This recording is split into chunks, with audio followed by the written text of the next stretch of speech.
guys, what is up? Welcome back to my channel. Today I'm showing you how I turned this quite drab, ugly spare room into this lovely cozy little room with a sofa bed. So it's like a guest room, but it's also got TV and stuff. So let's get into it and let's show you the before.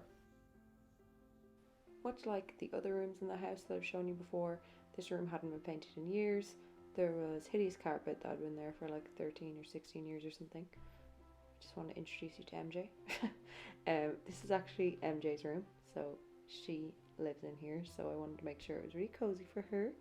So here she was before it got done. I think she was doing okay, but I just wanted to make a cozy little room for her. So yeah, first thing we did was strip out all the carpet and clean all up, but now I'm getting ready for the new flooring going in, so I'm just hoovering up everything and removing any staples left from the carpet. Now, as you can see, I'm putting down underlay, and then we're getting going with the floor. It's the same floor from my bedroom, and we're using a saw to cut it, and we're just clicking it all into place.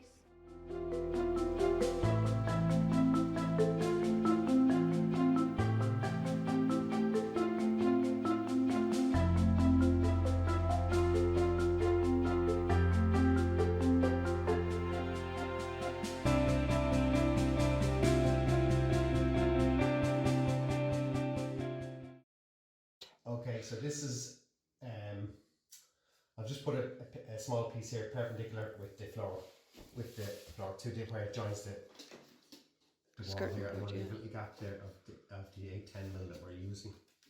Good there. And if I measure from here, taking in the gap at the top to the top of this where it joins over here, I'll know how far down my cut is to start. So if I mark this at 7 3/4 on this side,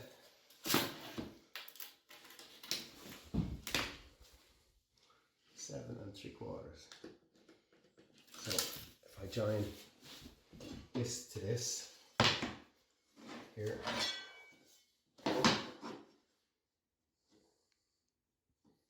theoretically, that's the end. Amazing, Dad. So I was going to cut this and hopefully.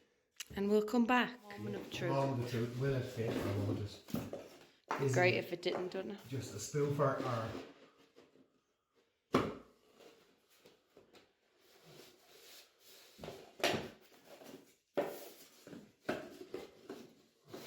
He's still a spoofer. But amazing, amazing work.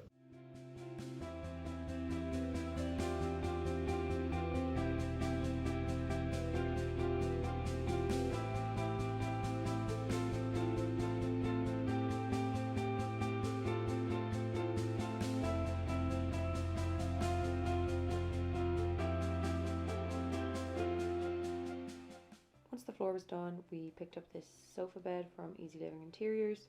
So the back pulls down into a sofa bed, so if we have guests over, it's perfect.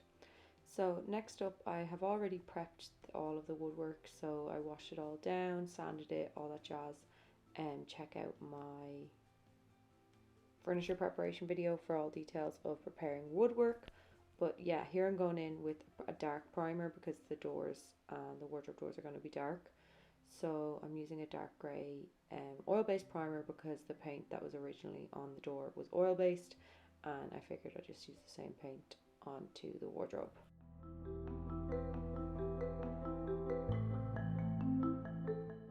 As always, I'm using 2 Fussy Blocks rollers for everything you'll see here, and for also the skirting board, so I didn't really care if it got on the walls because I'm painting the walls as well. So I just rolled it all on and got a really nice finish.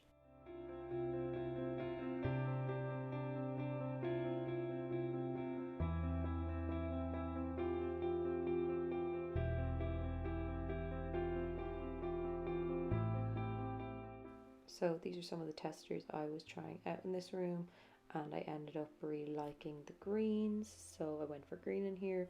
So I'll just show you what that looks like now in the tub. So this is a good example of when you super need to, well, you always need to stir your paint. So it just looks like a completely different color when I first got it, and then I just stirred it really well until it was all uniform. Couple of paint tips for you. I always use tin foil to line the bottom of my trays, just saves you having to wash them out later. And then I'm using masking tape on the lid of the paint just to create a cleaner pour. I actually made a mess of it here, but you can see the whole idea, and it just means it won't be dripping all the way down your can.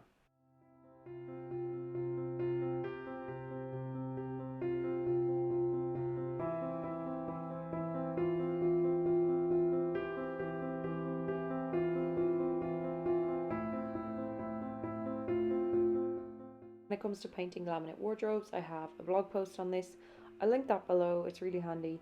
A lot of people don't know that you can paint these and they look so much better. So I'm painting the wardrobe the same colour as the walls that are going to be, and then the door itself here, the door into the room, is a darker green.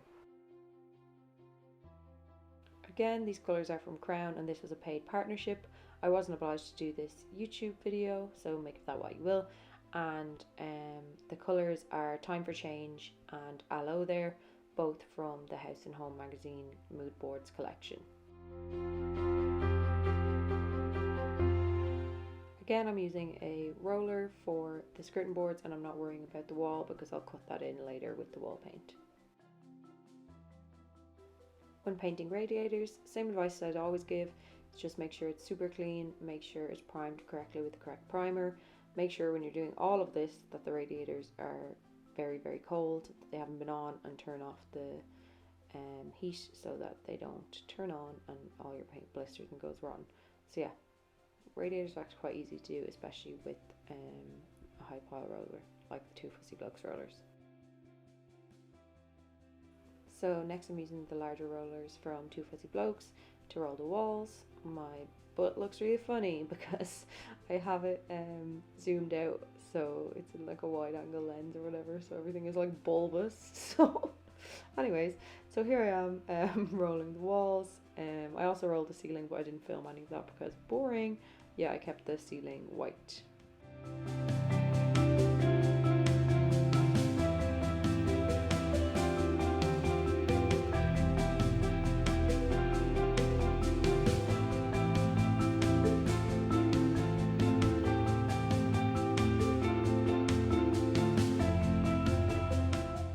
I find time lapses of painting walls so satisfying. It's just like big colouring in. Oh, there MJ is.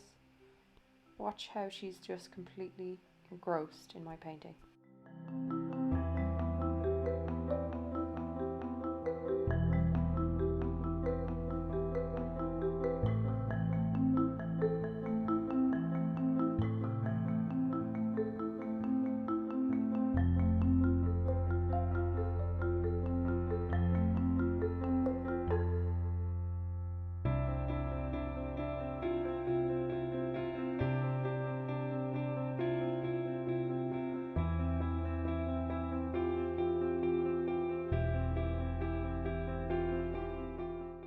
I am officially opening the last thing from moving. I had this piece covered in bubble wrap. You'll probably have seen this before if you follow me on Instagram or anything. And yeah, I finally unwrapped this. I actually think it looks really good with the green. I don't know. I was thinking about painting it. But here is the end result. I hope you like this room as much as I do. I painted the windows. Same methods, just cleaning, making sure you have, there's MJ, have the right primer, and I used the darker green for the window. I think this ended up looking really, really nice. It just really frames the window really nicely rather than trying to make it blend in, just making it stand out and making it a feature of the room. So I've got some artwork on the walls, some of it mine, and then just that print of a brain thingy, but nothing is final. I just need to get a few bits and organize myself. I want to put some shelves up. I just don't have the brackets from IKEA yet. And the light we got given from someone, so that's secondhand. And yeah, I got a gold little light switch from Amazon, which I think looks really nice. I did that in my bedroom as well. I think it really finishes off the room so nicely. Got a plant. I can't put certain plants in here because the cat lives in here, so yeah. That painting's by me, and that throw is by my mammy. My mom does beautiful crochet pieces, so I had to borrow it for the styling. Thanks so much for watching, guys, and I'll see you next time. Bye!